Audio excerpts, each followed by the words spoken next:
안녕하세요. 틈틈이와 알아보는 미국 주식 틈틈이입니다.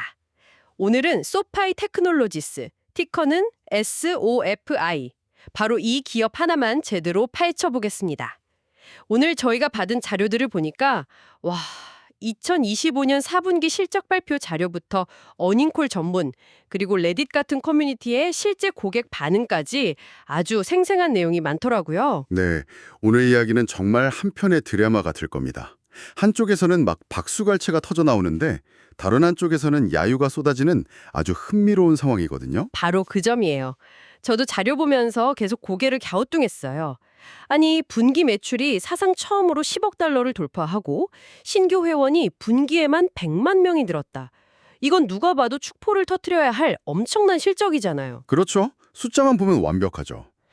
그런데 왜 주가는 오히려 떨어지고 초기부터 이 회사를 응원했던 고객들은 배신당했다면서 등을 돌리는 걸까요? 이 극명한 온도차, 오늘 이 미스테리를 좀 풀어봐야겠습니다. 좋습니다. 그 미스터리의 첫 번째 단서, 바로 강세론자들이 환호하는 역사적인 10억 달러 분기부터 살펴보죠. 정말 숫자만 보면 흠잡을 데가 없습니다. 2025년 4분기 조정 순매출이 10억 1,300만 달러.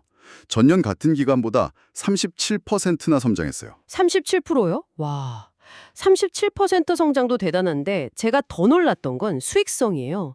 드디어 회계장부상으로도, 그러니까 온갖 비용 다 떼고 진짜 남는 돈인 갭 기준 순이익이 1억 7,400만 달러를 기록한 거예요. 바로 그겁니다. 언젠가 돈 벌겠지가 아니라 이제 진짜 돈을 번다. 이걸 시장에 딱 증명해낸 거잖아요. 바로 그 지점이 핵심입니다. 많은 핀테크 기업들이 성장을 위해 수익을 포기하는데 소파이는 이제 두 마리 토끼를 다 잡기 시작했다는 신호죠. 이걸 아주 잘 보여주는 지표가 바로 40의 법칙 점수입니다. 아, 그거요? 자료에 68%라고 나와서 눈에 확 띄더라고요. 이게 그 매출 성장률이랑 이익률을 더한 값이라고 들었는데 40%만 넘어도 대단한 건데 68%라니 이게 어느 정도 수준인 건가요? 거의 최상위 사스 기업들에서나 볼 수 있는 수준입니다. 와, 쉽게 말해서 아주 효율적으로 기름칠 잘 된 기계처럼 성장하고 있다는 뜻이죠. 특히 지금처럼 금리가 높은 시기에는 이게 더 중요해요. 다른 핀테크 기업들은 대출 사업이 힘들어지면서 막 비명을 지르고 있는데 소파이는 자체 은행 라이선스랑 탄탄한 예금 기반 덕분에 상대적으로 영향을 덜 받고 있거든요. 아하. 시장에서는 이걸 디커플링, 즉 다른 약한 기업들과의 차별화가 시작됐다고 보고 있습니다. 다른 배들이 풍랑에 흔들릴 때 혼자 순항하고 있다는 거군요. 미래에 대한 자신감도 엄청나더라고요. 2026년, 그러니까 올해 연간 가이던스로 매출은 약 46억 5천만 달러, 그리고 주당 순이익, EPS는 0.60달러를 제시했어요. 이건 그냥 목표가 아니라 거의 시장에 대한 약속처럼 들렸어요. 맞습니다. 오늘 대화에서 그 0.60달러의 약속이라는 말이 계속 나올 겁니다. 소파이의 미래를 가늠하는 가장 중요한 잣대가 될 테니까요. 좋습니다. 여기까지 들으면 SOFI 주식을 사지 않을 이유가 없어 보이는데요. 그런데 이제부터가 진짜 이야기죠. 이렇게 완벽해 보이는 실적 발표 뒤에 왜 레딧의 소파이 커뮤니티는 분노로 들끓고 있는 걸까요? 초심을 잃었다는 말까지 나오던데요. 바로 그 배신감이 약세론의 가장 강력한 무기입니다. 레딧 게시글들을 보면 그냥 불평하는 수준이 아니에요. 한 사용자가 이런 글을 올렸더라고요. 나는 2018년부터 소파이를 쌓은 충성 고객이다. 친구들에게 수수료 없는 최고의 은행이라고 수십 번 추천했다. 그런데 이제 내 뒤통수를 쳤다. 이게 수백 개의 공감을 받았습니다.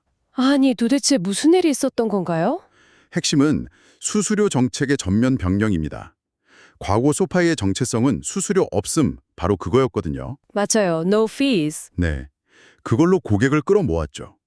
그런데 갑자기 유료 멤버십인 소파이 플러스를 월 10달러에 내놓고 개인 은퇴 계좌, IRA를 해지하거나 다른 금융사로 옮길 때 내는 수수료를 200달러로 대폭 인상했습니다. 심지어 일부 신용카드 사용자에게는 명확한 공지도 없이 월 10달러 수수료를 부과하기 시작했고요.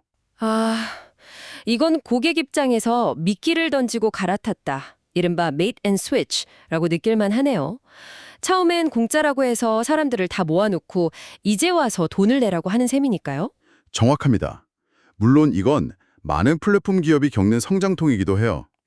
초기에는 손해를 보면서 사용자를 확보하고 시장 지배력이 좀 생기면 그때부터 수익화에 나서는 거죠. 넷플릭스가 요금을 올리고 우버가 수수료를 조정하는 것과 같은 맥락입니다. 하지만 그 과정에서 소파이가 가진 가장 큰 자산을 잃을 수도 있겠네요. 바로 그 초기 충성 고객들의 입소문 말이요. 이게 약해지면 신규 고객 유치 비용도 점점 올라가고요. 바로 그 리스크를 약세론자들은 지적하고 있습니다. 그리고 주가 하락의 더 직접적인 원인은 사실 따로 있어요. 바로 주주가치 희석, 이 다일루션에 대한 공포입니다. 아, 유상증자 이야기군요. 2025년에만 2번이나 합쳐서 32억 달러를 조달했다고 들었습니다. 우리 돈으로 4조 원이 넘는 엄청난 금액인데요? 네, 근데 문제는 그 돈을 얼마나 효율적으로 썼냐는 겁니다. 제가 쉽게 비유를 하나 해볼까요? 제가 피자 가게 사장인데 가게를 키우려고 32억 달러를 투자받았다고 쳐요. 네네. 엄청난 돈이죠. 그런데 그 돈으로 토핑을 추가하는 동시에 피자를 너무 잘게 잘라서 주주들에게 나눠준 거예요. 결국 내 손에 든 피자 한 조각의 크기는 투자받기 전과 별 차이가 없거나 어쩌면 더 작아진 셈이죠. 아, 이해가 되면요. 회사의 현금은 늘었지만 주식 수도 그만큼 늘어나면서 내 주식 한 주의 가치는 희석되었다는 뜻이군요. 그게 바로 주주들이 걱정하는 취석 문제고요. 맞습니다. 실제로 소파이의 주당 장부 가치, 그러니까 TBV는 32억 달러라는 막대한 자금을 조달했음에도 57% 증가에 그쳤습니다. 뱅크 오브 아메리카 같은 월가의 대형 투자은행들이 여전히 소파이에 대해 보수적인 투자 의견을 내놓는 이유가 바로 이 자본 조달의 효율성 때문입니다. 알겠습니다. 와, 실적은 좋은데 고객들은 떠나고 주주들은 희석을 걱정하고 정말 복잡한 그림이네요. 이 모든 논란의 중심에 결국 그들이 자랑하는 기술이 있는 것 같아요. 스스로를 핀테크의 AWS라고 부르는데 이 기술 플랫폼 지금 제대로 돌아가고 있는 건가요? 그 질문이야말로 소파이의 본질을 꿰뚫는 질문입니다. 그리고 그 답 역시 극명하게 갈립니다. 한쪽에서는 실패한 야망이라고 비판하고 다른 한쪽에서는 소파이의 진짜 숨겨진 엔진이라고 평가하죠. 우선 비판적인 시각부터 들어보죠. 왜 실패한 야망이라고 하는 건가요? 외부 판매 실적이 솔직히 처참하기 때문입니다. 소파이는 갈릴레오랑 테크니시스라는 회사를 인수해서 다른 핀테크 기업들한테 기술 솔루션을 팔겠다고 공언했잖아요. 네, 핀테크의 AWS가 되겠다고. 바로 그 비전이었죠. 하지만 2024년 자체 성장률 가이던스도 놓쳤고 테크니시스 인수 당시 약속했던 매출 목표 달성도 사실상 불가능해 보입니다. 말로만 AWS라고 하고 실제로는 고객이 거의 없었다는 거네요. 심지어 2023년에는 스스로 2억 4,700만 달러, 우리 돈으로 3천억 원이 넘는 영업권 손상차손을 인식했습니다. 이건 뭐냐면 우리가 이 회사를 너무 비싸게 주고 샀다고 자백한 셈이에요. 아, 투자자 입장에서는 내부 데이터가 투명하게 공개되지 않으니까 이 사업부가 도대체 뭘 하는 곳인지 알 수 없는 블랙박스처럼 느껴지는 거죠. 듣기만 해도 암울한데요. 그런데도 이걸 숨겨진 엔진이라고 보는 시각이 있다고요. 네, CEO 앤서니 노토의 말을 빌리자면 기술 플랫폼은 애초에 외부 고객이 아니라 우리 자신을 잘 섬기기 위해 존재한다고 말합니다. 아, 그러니까 외부 판매는 부수적인 거고 진짜 목적은 소파이 내부의 역량을 강화하는 데 있다는 거군요. 바로 그겁니다. 그래서 어쩌면 시장이 핀테크의 AWS라는 말에 속고 있는 걸 수도 있어요. 모두가 기술 플랫폼의 외부 매출만 쳐다볼 때 이 기술은 내부에서 엄청난 일을 하고 있었거든요. 예를 들어 소파이 스마트 카드 같은 혁신적인 신제품을 출시하는데 단 4.5개월밖에 걸리지 않았습니다. 4.5개월요? 네, 일반적인 은행이었다면 기획부터 출시까지 몇 년은 좋게 걸렸을 프로젝트입니다. 다른 경쟁자들이 따라올 수 없는 속도를 만들어주는 핵심 동력이 바로 이 기술 플랫폼이라는 거네요. 일종의 경제적 해자군요. 맞습니다. 이런 수직 계열화가 소파의 진짜 경쟁력인 거죠. 그리고 더 중요한 사실이 있습니다. 대부분의 투자자들이 놓치고 있는 핵심인데 소파의 진짜 성장 엔진은 기술 플랫폼이 아니라 다른 곳에서 폭발하고 있었어요. 다른 곳이라면요? 바로 금융 서비스 부문입니다. 대출이 아닌 서비스 부문이죠. 이 부문이 지금 소파이 전체 매출의 57%를 차지하고 있고 성장률은 40%가 넘습니다. 모두가 기술 플랫폼만 쳐다보는 사이에 이 숨겨진 엔진이 조용히 회사를 이끌고 있었던 겁니다. 구체적으로 어떤 사업들인가요? 대표적인 것이 새롭게 시작한 대출 중개 사업, 로운 플랫폼 비즈니스입니다. 이건 소파이가 직접 대출을 내주는 게 아니라 자사의 플랫폼을 이용해 다른 금융사의 대출 상품과 고객을 연결해주고 수수료를 받는 모델이에요. 아, 위험 부담은 적고 마진은 높은? 그렇죠. 마진이 훨씬 높죠. 이 사업이 시작한 지 단 9개월 만에 연간 3억 달러에 가까운 매출을 올리는 거대 사업부로 성장했습니다. 소파의 기업 가치 재평가는 바로 이 지점에서 시작될 겁니다. 와, 이건 정말 흥미로운데요. 정리하자면 시장은 핀테크의 AWS라는 껍데기에 실망하고 있지만 진짜 알맹이는 내부 기술 역량과 고마진 금융 서비스 사업에 있다는 말씀이시군요. 자, 그럼 이 강력한 엔진을 가지고 소파이는 앞으로 어디로 달려가려는 걸까요? 자료를 보니 CEO가 암호화폐에 대한 야망을 숨기지 않던데요. 네, 미래 전략의 한 축은 명백히 암호화폐 시장 선점입니다. 최근 암호화폐 거래를 다시 시작했고 국경 간 결제를 위한 소파이 페이도 출시했죠. 하지만 진짜 야심은 다른 곳에 있습니다. 바로 자체 스테이블 코인 소파이 USD 발행이죠. 이게 미국 국법은행 최초라고 하더라고요. 그렇습니다. 이건 단순히 새로운 상품 하나를 더한 게 아니에요. 달러와 1대1로 연동되는 디지털 화폐를 은행이 직접 발행한다는 건 미래 금융 시스템의 인프라를 장악하겠다는 선전포고와 같습니다.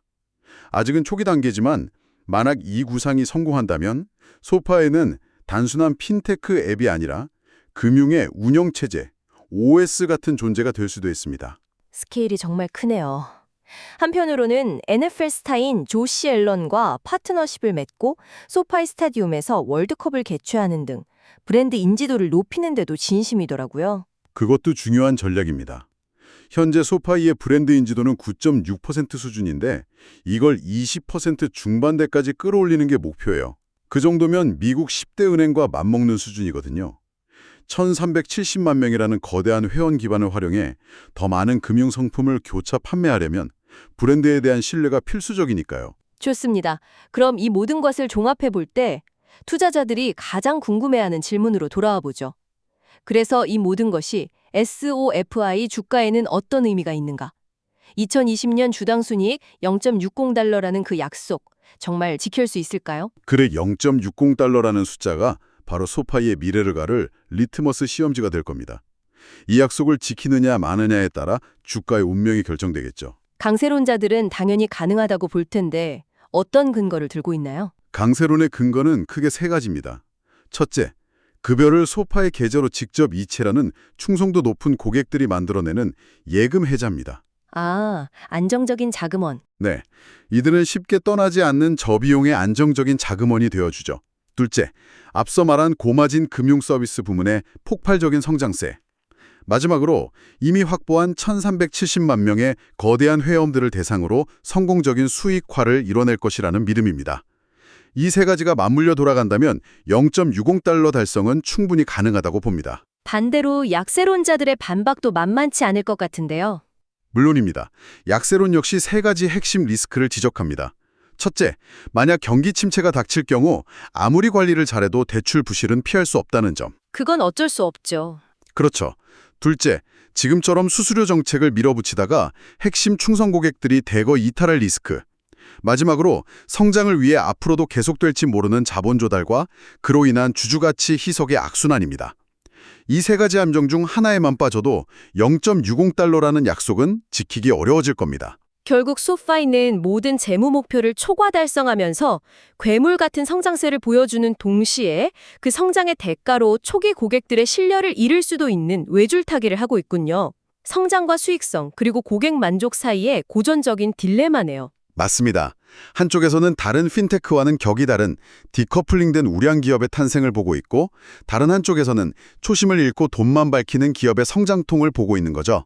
정말 시선에 따라 완전히 다른 회사가 보이는 겁니다. 자, 오늘 저희가 함께 파헤쳐본 자료들을 통해 여러분은 소파이 테크놀로지스의 어떤 얼굴을 보셨나요?